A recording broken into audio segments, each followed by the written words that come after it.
HBO Max is one of the best apps that you can download for your TV. Well, in today's tech video, I'm going to show you 3 different ways of how to install HBO Max on any Hitachi smart TV.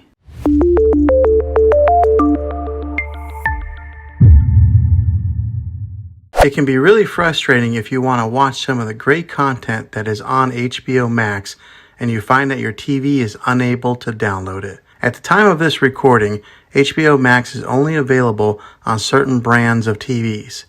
Also, if your TV is an older model of smart TV, then it could prevent you from downloading this app.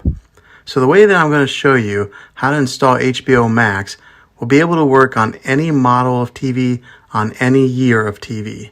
You just have to have an HDMI port on your TV to plug into. I recommend getting a Roku stick or an Amazon Fire Stick. Both of these media streaming players have the capability of download HBO Max. You would then use a Roku or Fire Stick as your main streaming player, which bypasses the operating system on your TV. If you want to spend a little more and get a more robust device that gives you a few more options, then take a look at the Apple TV 4K. All these devices plug into the HDMI port on your TV, no matter how old it is, no matter what model it is. I've had great luck with all these streaming players, and I'll put links in the description down below of where you can get one of them. Well, hopefully this video was helpful for you. If it was, go ahead and click a thumbs up on it. Go ahead and subscribe to my channel. I make tech videos all the time, and I would love to have you back in the next one. Take care.